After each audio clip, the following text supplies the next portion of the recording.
नमस्कार, news pulse में आप सबों का स्वागत है और मैं हूं संतोष सिंह। और आज हम बात कर रहे हैं समागम के सहारे सियासत। जी हां, हम बार बार आपको कह रहे हैं कि 2024 का चुनाव वाकई इस देश का निर्णायक चुनाव होगा, कई दृष्टिकोण से भी।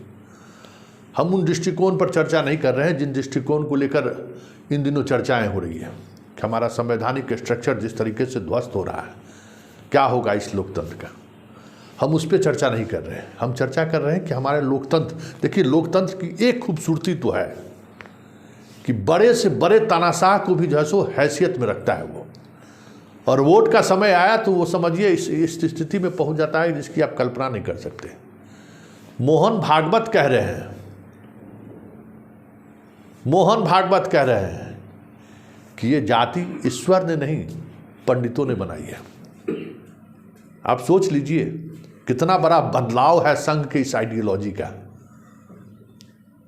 उस हिंदुत्व के आइडियोलॉजी को किस तरीके से राजनीति प्रभावित कर रहा है, जरा देखिए। जो काम अम्बेडकर नहीं कर पाए,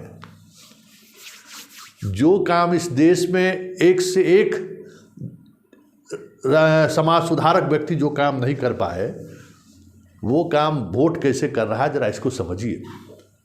कि मोहन भागवत कह रहे हैं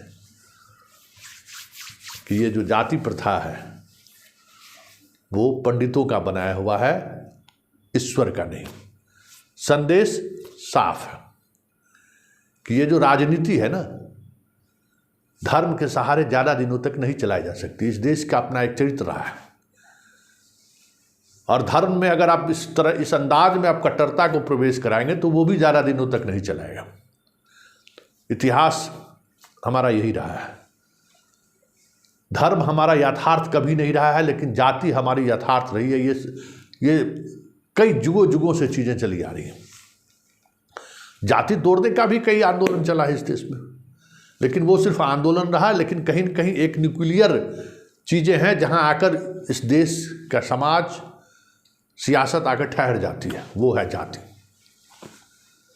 तब अब संघ जाति को साधने चला है। तो उसी सिलसिले में 10 फरवरी को मोहन भागवत भागलपुर आ रहे हैं, मेरी दास के आश्रम में।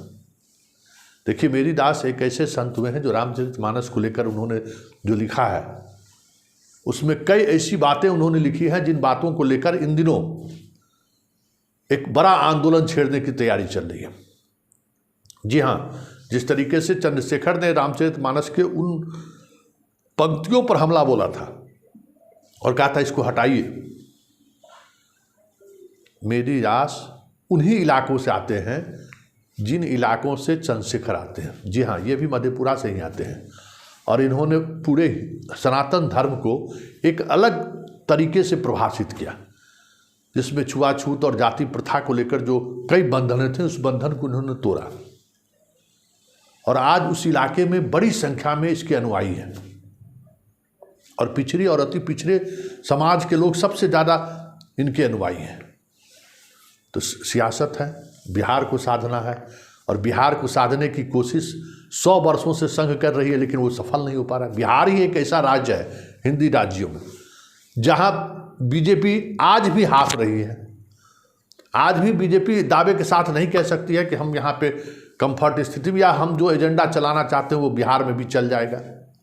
यहीं आके उनकी रथ की पहिया रुक जाती है। तो ये एक कोशिश शुरू हुई है, और उसका जवाब मोहन भागवत, बाबा रामदेव और किशोर कुणाल तीनों वहाँ पहुँच रहे हैं 10 फरवरी को। बड़ा आयोजन हो रहा है समागम का। उनके शिष्यों को आमंत्रित किया गया, और लाखों में इनके शिष्य हैं उस इलाके में।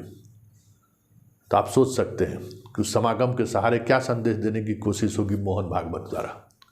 बाबा रामदेव क्या सियासत करने आ रहे हैं, क्या संदेश देंगे वो। किशोर कुणाल तो दे ही रहे हैं। रामचरितमानस को लेकर उन्होंने पटना में कार्यक्रम का आयोजन किया। आज आयोजन की सफलता पर हम बात नहीं करते हैं, लेकिन जिस उद्वेग के साथ रामचरितमानस के साथ लोग जुड़े चंद्रशेखर के बयान को लेकर, वो उद्वेग तो इनके इस कार्यक्रम में नहीं देखने को मिला। कुमार विश्वास का भी कार्यक्रम होना था 6 तारीख को, मतलब कैंसिल हो गया, वो नहीं आ पाए। आप समझ सकते हैं, आज ही आना था उनको। तो ये चीज़ें हैं। कुमार विश्वास, किशोर कुणाल जैसे लोगों के सहारे बीजेपी समझ रही है कि उन चीज़ों को नहीं साध सकते हैं। तब ऐसे प्रतीक को चुनिए जो जिनका अंदाज, जिनकी पहचान सोशल जस्टिस वाली भी रही हो। तो यही संत मेरीदास को चुना गया है। और अब 10 तारीख को देखना होगा कि इस मौके पर मोहन भागवत बोलते क्या है।